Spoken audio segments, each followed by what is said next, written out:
So I wanted to do a short review on the C5 DDU, which is a project by Velocitus Imperium, I think is how you would pronounce it. I found the project on Printables a while ago, and I really liked the look of it. When I first looked at it, I thought that it might be a bit much for me to tackle, but I sort of looked at it a few times and then decided that I wanted to go for it. So this is for sim racing. It's a like a digital display. Also has obviously LEDs on the side, and this is a screen that's, I'm going to try my best not to angle it in a weird way where you see too much reflection, but it sort of just looks like a mirror at this point. I'll show some shots later on of the actual screen and how it looks. You build it with a combination of 3D printed parts. I just used an old Prusa Mark II 2.5S printer to do this. You don't need anything too fancy. And you obviously print the shell, this front plate here as well. The back, you can see, is also 3D printed. I will admit these are actually not even the best prints. There are a few sort of undesirable sort of features on these prints, but I left them there just to show that you can get quite a good result with, I guess, minimal effort and minimal touch-up from the print as well. We also have this bracket, which they have a few styles of brackets. This is the one I printed for my Fanatec CSL DD. So this screws onto the front plate on the DD using a couple of screws here and here. And then you use these, I think they're M5 thumb screws, which come through here, and they screw onto the back of the display and hold it up so it faces you.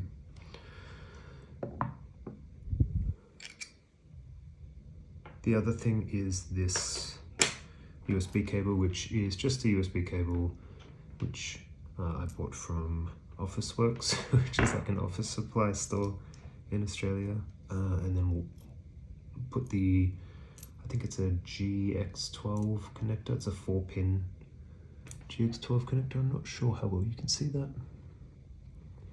And so that goes onto the back here, and it screws on, it pushes in very easily, and then you screw it on so that it's very, very secure.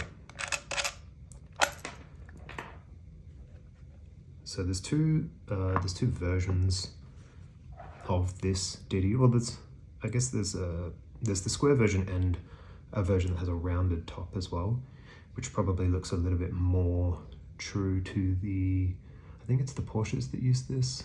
I know on iRacing it's the GT4 Porsche that has a display that looks very similar to this. This is the square one though, so it kind of makes the most of the vocal screen that's in it. This has a printed circuit board in it, which I bought.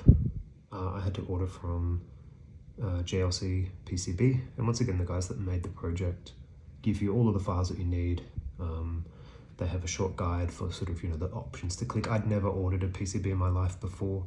It was, I guess, a little bit daunting the first time I did it. I was unsure of what I was doing, but with their help, it was really straightforward. There is a version you can do where you don't use a PCB, and you sort of just bend all the legs of the LEDs and then solder them together and connect them to a USB controller. I didn't want to do that version. I thought that the PCB version looked sort of more interesting as a project, and it was something that I wanted to tackle, having not done a whole lot of soldering before. So overall, it probably cost me around 200 Australian dollars. I think that I could have got it a bit cheaper. And it will be cheaper for people that are in an area where they can order the PCB directly from the VI or Velocitus Imperium guys, because there's a minimum order of PCBs you can get assembled from JLC PCB, and I think that they sell theirs for a little bit cheaper. It is a 5-inch display. I don't know whether you can tell that from the size of my hands, but it's not huge, but it's enough to sit on a wheel. I felt like sometimes the pictures were a little bit deceiving of how big it actually was, but yeah, maybe for scale there's an AirPods 3rd generation case, maybe if that gives you an idea of how big it is. I'm not sure if that helps whatsoever, but yeah.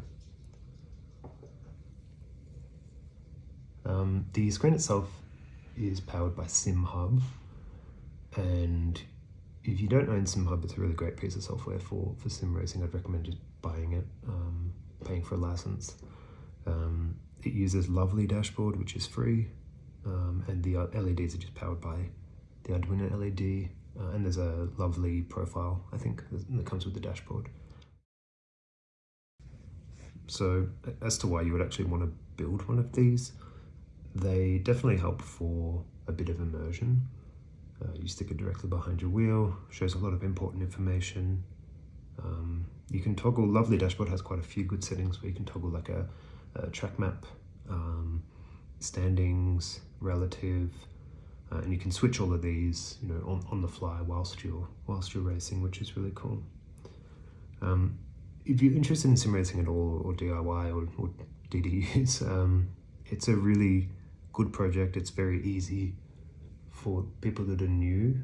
They do actually have an easier project, the B5 DDU, which I really like the look of. I think it's a little bit more expensive in parts, but it's definitely much easier because, sorry, I just bumped the camera. It's much easier because you don't have to solder all of the individual LEDs. They come pre-soldered with the PCB order. It does just make the PCB cost a little bit more as well. But yeah, I would definitely recommend this.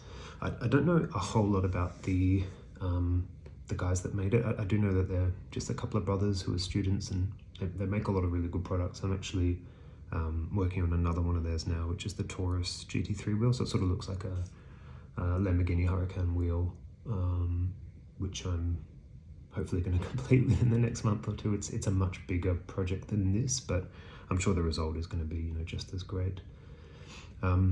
One other thing I mentioned as well with the project, so I didn't pay them anything at all to start this. I downloaded the files for free.